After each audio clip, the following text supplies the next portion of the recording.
Hello, and thanks for joining today's presentation of 8 trends to watch in the DAM technology marketplace. I see a lot of great folks on the line today, places from such as the US, the UK, Germany, Indonesia, and everywhere in between. So thanks for taking a few moments to join us. Today's presentation is going to be about a half hour in length, and our CEO and founder, Tony Byrne, will be on the line momentarily to walk us through whether it's 8 trends to watch for in the DAM technology marketplace, or perhaps could it be some stranger things. So for those of you that are familiar with the Netflix show Stranger Things, we're going to have a little play on that to have a little fun with today's presentation. Before we really get into the heart of the details for today's session, I want to just give you a couple quick housekeeping notes. First, everyone who attends today's session will get a copy of the slides in the next couple of days from our marketing team, and you'll also be able to view a recording of the session and share that with your colleagues. Also, if you do have any questions throughout any of today's session, you can ask those in the questions tab in our GoToWebinar control panel on the right-hand side of your screen, so we can get to those at the end of the session. I do want to mention a couple things about Real Story Group. Fundamentally, we're an analyst firm, okay, and we publish research that provides detailed looks at the strengths and weaknesses of over 150 solutions in the digital marketing and digital workplace technology marketplaces. And where we're different from other analyst firms is that we don't do any work for the vendors that we cover. So we don't speak at their conferences or advise them on their strategy. We really like to sit on your side of the table as a technology user and buyer. So we work with our customers in 3 different ways. Typically, it's either through a research subscription where you'll have access to those evaluations as well as the tools to help you get down to the short list of vendors that are a right fit for what you're trying to do. We'll also come on site and act as an extension of your team to really take you through an entire technology selection project and help you get to the right shortlist and ultimately the right vendor partner. And finally, we have a tool called Real Score where you can actually assess and benchmark your technology effectiveness as well as that of your staff, your people, and then benchmark yourselves against industry peers. So if you're ever interested in learning more about us, we're happy to chat with you further, and you can always download research samples and excerpts from our website. So with that, I want to turn things over to our CEO and founder, Tony Byrne. Tony? Yeah, thanks, Scott. We're going to base this session today, which I'm really excited about. There's a lot of interesting developments happening in the DAM world. But it's all grounded in research that we've been conducting for more than a decade, currently evaluating 33 DAM vendors. You can go to this URL and check it out and download a free sample if you haven't already. And of course, DAM is just part of the broader digital engagement technology landscape. You may have seen this subway map before, this tube map that we do of the different vendors and the different technologies that are on offer, with each of these colored sort of subway lines, metro lines being a kind of a technology space. So we're looking at the kind of pink line today, which is digital asset management, but of course there's a number of other related tools like WCM, the blue line, customer relationship management, the orange line, so on and so forth. So you can download this for free at our website and use it along with your peers to sort of understand which vendors do which tools. So let's talk about the marketplace, and obviously, a lot happening in the DAM world right now, both in terms of kind of expansion of scope, growth of vendors, different use cases on the customer side, and sometimes it's hard to tell what it is that we're actually seeing. So we're going to take a look at 2018 and see, what's really a pumpkin here and what's not. So I think the first thing that's really important is that digital asset management is finally being seen as a critical marketing application. So it's really now a first-class actor in your MarTech stack, and And some organizations are just coming around to this belatedly. We've seen this obviously for a long time in certain segments like consumer goods, media, and others. Now we're seeing across the board, from everything from healthcare to manufacturing, that we're seeing that, to the extent that we need pictures to tell stories, and we know that marketing is very much around storytelling, then managing those assets, whether they're images, video, audio, podcasts, whatever, becomes increasingly important. And it's obviously it's a huge marketing technology landscape. You've probably seen Scott Brinker's slide where he lists out the MarTech 5000, and so there's a lot of marketing tools out there, clearly, and things like this sometimes just even give you vertigo, because like, oh my God, there's so many pieces that I need as part of my marketing stack. And we know from research that the typical enterprise has maybe 16 to 24 different tools in their marketing stack. So we're dealing with diversity and what Scott called the Cambrian explosion of tools. And that's all true. But I think if we look at, from an engagement perspective, what's really important, there are worlds, and then there are worlds here, right? And there are some things that are more important than others. And so, we put together this kind of reference architecture for digital engagement. So it's a reference architecture, so it's fairly generic. But really, from a general standpoint, you've got enterprise data, potentially some lead and customer data backbone, which might be a CRM or a CDP. Then you've got this really critical content and engagement management layer in the middle. And so you see digital asset and media asset management, web content and experience management, marketing automation to manage email and social campaigns, and then social engagement, which is connecting engagement often with individuals in social media. And so, these are four things that, from an engagement perspective, you've got to get right? And you've got to be able to orchestrate and coordinate among them. To be sure, there's other layers that you may be publishing through, including online video platforms, portals, mobile middleware, e-commerce, and everything, that you see here. But then you want to push out to multiple channels. So DAM has really become kind of a first-class actor. For a long time, of course, was this notion that you needed to center your activities around having really solid web content and experience management strategies. Still a lot of truth to that, but we know as well now that WCM, which is largely on inbound, we know that outbound engagement also really critical, and so marketing automation, social engagement critical. But then DAM, to the extent that we're using images and video in our engagement, is really become kind of a first-class player. And so if you don't have a DAM strategy by now, you really want to be getting one. And in fact, we're going to take it to trend number 2, which is that it's becoming an engine, actually, of your digital marketing stack. So it's a first-class player, but for organizations that are really, enterprises that are really maturing here, it's not just a first-class player, but in many cases, sort of it's providing the basic, nourishment to all of your marketing engagement efforts, particularly outbound, but also inbound engagement. It's like the fuel that you need to engage with customers. And so what we're seeing here very often is DAM and media asset management systems feeding other platforms, providing the core raw material, the core assets that then get deployed both with respect to inbound and outbound. So in certain verticals, particularly in media enterprises, increasingly, certainly consumer goods, entertainment, the digital asset management is sort of ground zero for where a lot of this material gets created and optimized and reused and derived,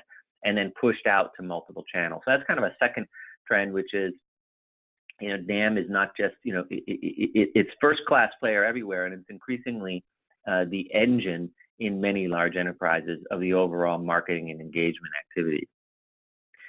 So, there's definitely sometimes a tortured path through which some of these assets need to go through. And so clearly integration becomes really critical. And there's a lot of issues there around data integration and content integration, where used reports and those sort of things, still tricky. So we haven't completely solved this problem. And I think 2018 is going to see a lot of interesting innovation around interoperability, but clearly this is the future of where we're going. So third trend is really interesting, and I think this is happening to DAM vendors a little bit against their will, which is that they're having to pay more attention to work-in-progress assets and not just final assets. So historically, a DAM system was almost like a records management system, in as much as it was like the authoritative final resting place for an asset that you invested a lot of time and money and energy in. But our notion of assets is changing a little bit, and I think we're also realizing that we need greater automation and control sort of upstream in the creative process, one. And two, that once you create an asset, sometimes the creative process actually doesn't end. In other words, there isn't an end point there. You go start and then you squiggle around, because you may create an asset, but then you want to derive it and then derive it again and make modifications and those sorts of things. This notion of having a static asset repository is really disappearing quite rapidly.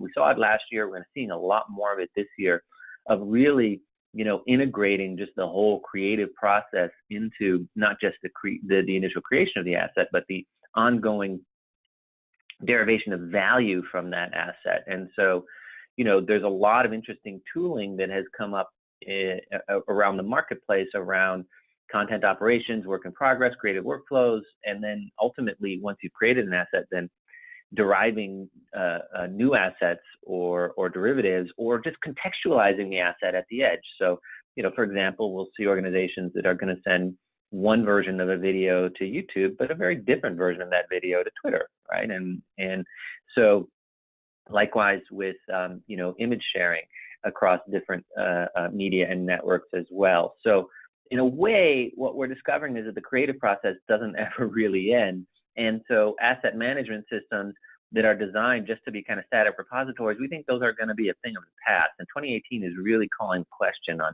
which vendors are kind of in sync with this and which aren't. Vendors are responding in different ways. In some cases, they're OEMing collaboration project management tools. That's clearly useful. Other cases, they're trying to build their own workflows. Not too keen on this particular approach, just because for many organizations, this isn't actually a workflow problem, but more of a collaboration issue. And we think the best approach is when they have deep partnerships with creative operations or collaboration or project management vendors, so that the DAM can integrate closely with systems like for that matter Slack or Workfront or others, where the whole kind of creative process can keep going, and then different snapshots of that asset can come in and out of the DAM. So here's an interesting trend as well, and this is another one I think that the vendors were kind of dragging and kicking them a little bit in here, because they're not doing as well as we think that they need to be. And this is around really understanding that, in this world, we used to have these kind of very strict, almost religious distinctions between copy and narrative storytelling, and images and video and media storytelling. And the reality is that they go together, and they go to work together in very dynamic sorts of ways, depending on the channel, depending on the message, depending on the marketing or creative strategy that you have. And so we really have to be doing a better job of getting these things closer together, and not just like depending on InDesign for doing all of this. And certainly we would like to see better copy and narrative management within DAM systems. In the meantime, clearly being able to integrate with WCM and other platforms, really critical. But I think this is going to be one of the defining customer issues, certainly of 2018, that, I have this great content, but I also need to sort of get it out the door and do interesting things with it. And part of this relates to too that for example, in consumer goods companies, there are and others, there's needs to not just syndicate and push out your assets, but a lot of related data with it as well. So it could be product data or other sorts of information. And it's very similar in terms of marketing, particularly if you're using partners or multiple channels or distribution channels. It's not just the assets that you want to distribute, but it can be the copy and the storytelling and all the narrative around it. And so, you can decide, okay, maybe I use a full-blown product information management system for this, but certainly we would want to see sort of better integration, certainly within DAM platforms themselves, of narrative and text and images as well. So this brings us now to the fifth trend. And so, but what I'm going to do here is just pause, because we've gotten a couple of questions and we're about halfway through. So the one question we have from Joy Deep is, how do you see rights management platforms integrating and cohabiting with digital asset platforms? Can a single version of the truth, i.e. assets for availability, be a reality in 2018? We have seen single version of the truth for asset availability become a reality, going back even 5-6 years. It certainly takes a fair bit of work. You can integrate rights management platforms, or in some cases use lightweight rights management capabilities that come with the DAM itself. We've seen both done reasonably successfully. I think the real issue that comes up, Joydeep, is when you have more sorts of gray areas around rights. So it's not just an on-off kind of switch, which is the traditional kind of media licensing, but sort of, well, you can use it in this channel or under these circumstances, or we can use it, but we have to pay more, and it's sort of more mushy and up to the discretion of the user. And so we've seen some people do really creative things in their DAM around signaling, both visually and textually around usage, doing sorts of alerts, and then running kind of reports to kind of audit and make sure that you're not doing anything outside of the context of this. This is also where used reports become really critical, and it's another area I think where we would welcome seeing more innovation among the vendors. And David's got a question here as well. Does Trend 4 involve metadata? Well, certainly. I mean, I think that metadata is critical to the success of any asset management initiative. Some people argue that the difference between a file and an asset is that the asset actually has metadata, so you can tell what it is and how you're going to use it and where it's going to go. Certainly, in terms of aligning text and media and copy and media, metadata becomes really important. I would also argue that having more structured sorts of narratives and bringing more structure to your narrative, so that type of information architecture also becomes important.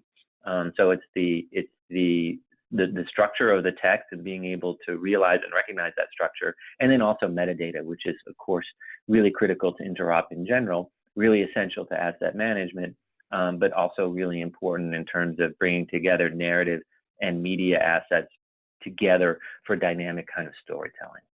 So good couple questions there.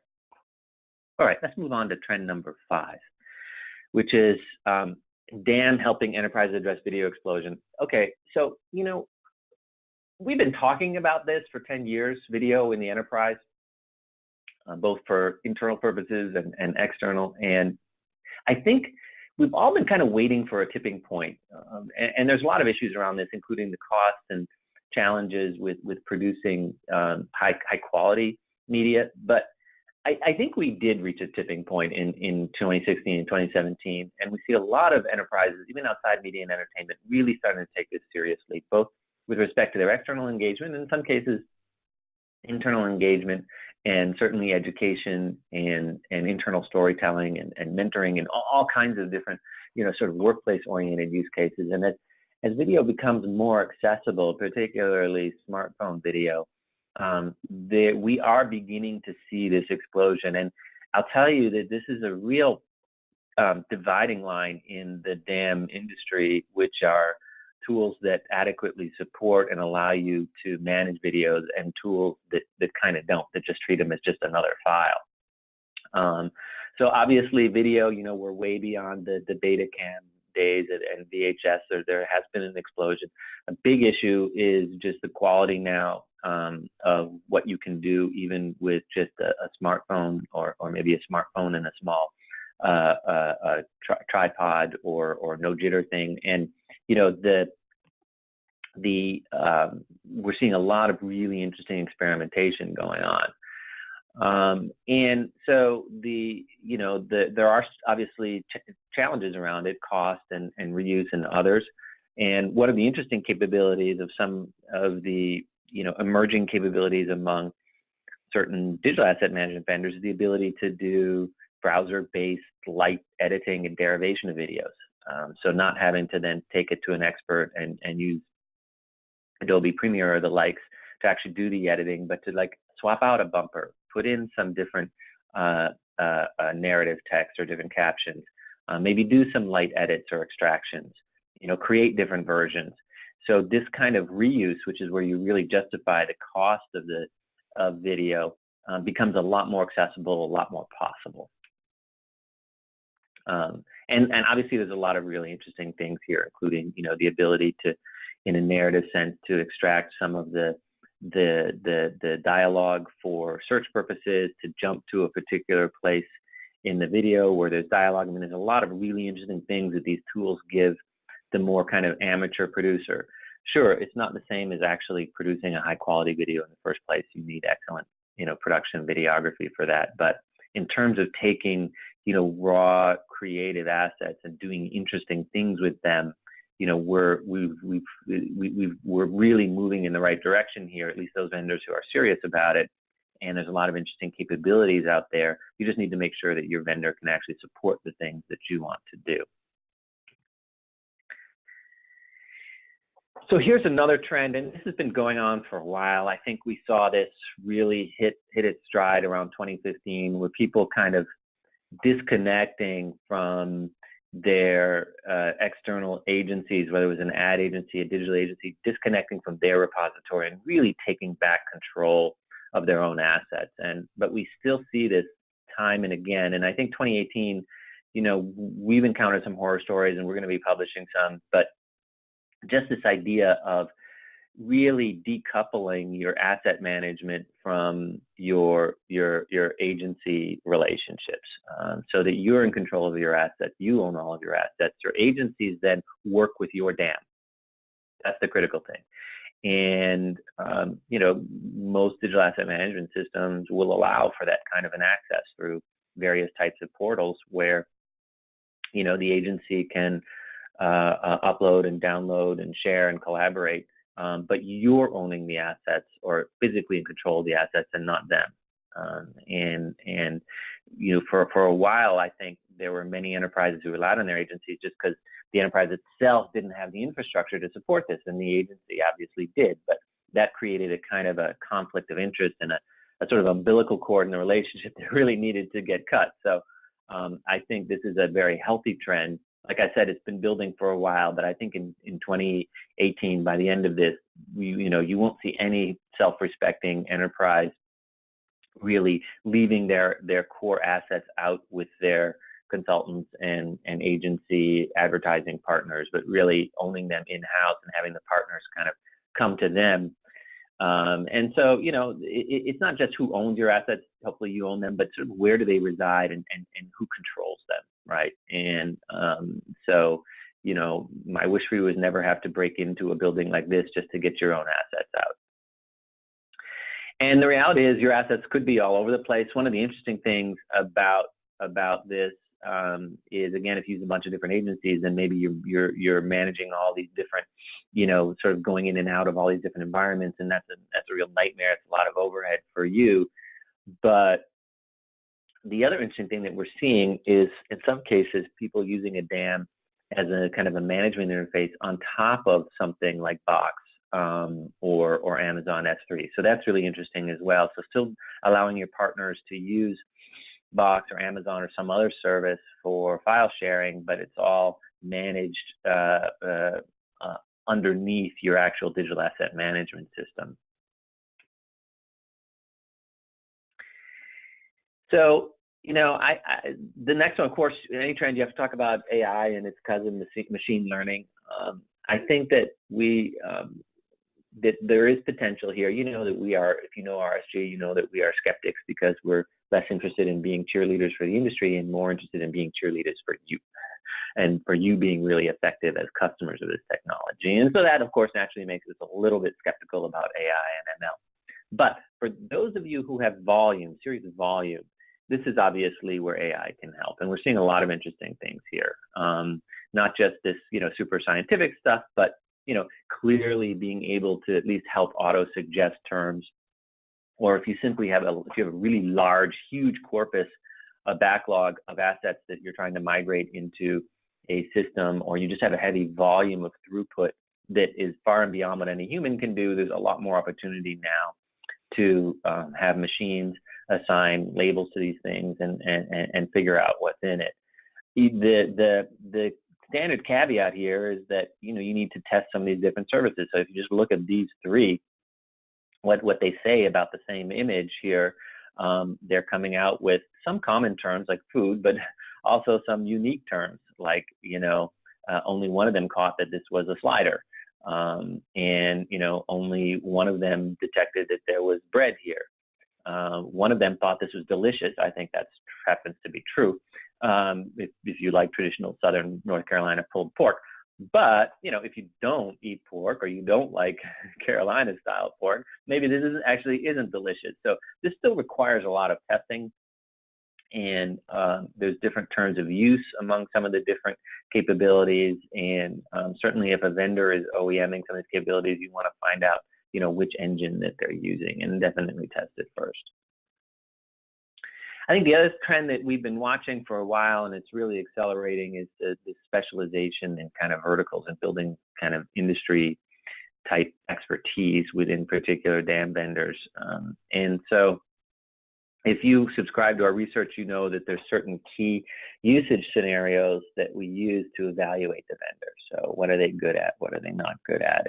And we give you tools to allow you to say, okay, these are the usage scenarios that are important to me. Now show me which vendors are likely to be a good fit, right? So we've always been big believers in not necessarily doing just straight up feature-based evaluation, but really usage-based evaluations is much more germane and relevant in a business context. So for media and digital asset management, we've always had these kind of scenarios. But the other thing that we do in this research is we, say, okay, well, maybe there's a bit more to this, right? Maybe we need something to look at this a little bit differently. And so one of the things that we did was sort of evaluate whether a particular solution was a really good fit for particular verticals, because it turns out that the dam vendors do actually have either specialized or have some experience in different verticals. So now you can use our Real Quadrant shortlist generator to also say, hey, what industry am I in? I'm fast-moving consumer goods, government, manufacturing, nonprofit, pharmaceutical, healthcare, medical,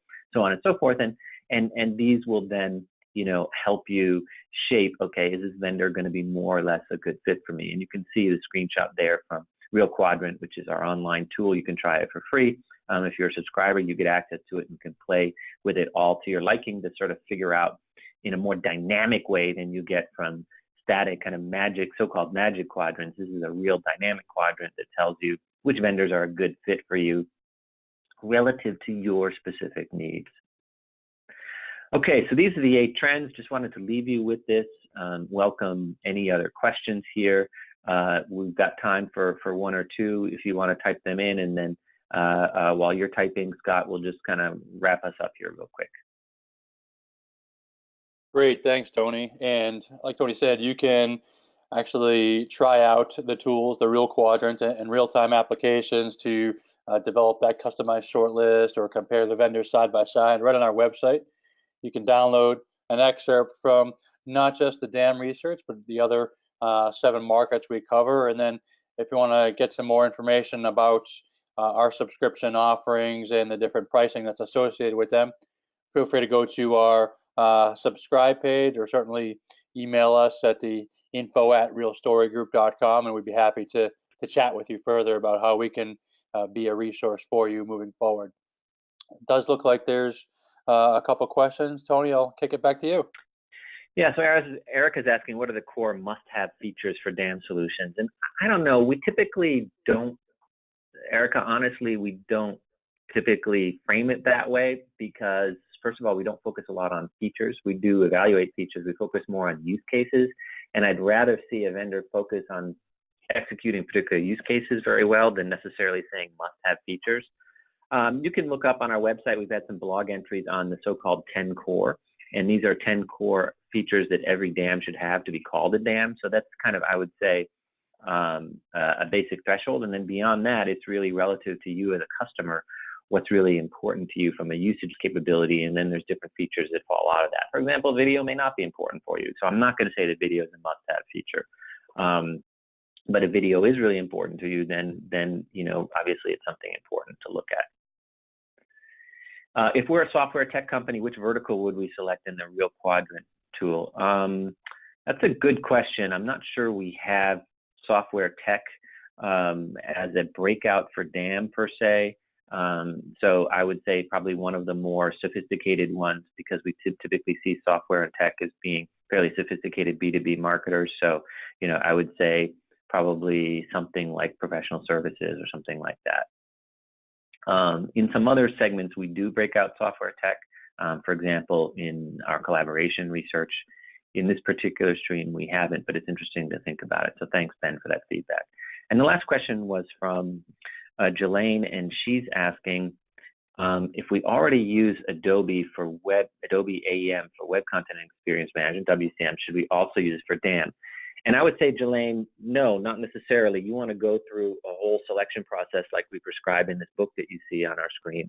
And we've actually seen many Adobe customers who bought other tools and then picked up the DAM as kind of like the roof rack on the SUV, actually be somewhat disappointed in it. It's not as sophisticated or as object-oriented as some of the other tools in the Adobe toolkit. And if your needs are lightweight, well, then that's okay. But if you're really serious about enterprise DAM, then don't just grab it because you happen to license some of their other tools. Okay, so with that, we've gone a little bit over. Wanted to thank everyone for joining us again today. If you have any other questions, you can, of course, email us or hit us up on Twitter. Happy to connect with you on LinkedIn. And best wishes for your DAM initiatives in 2018. So for Scott Dill, this is Tony Byrne from Real Story Group, signing out. Have a great rest of your week. Bye now.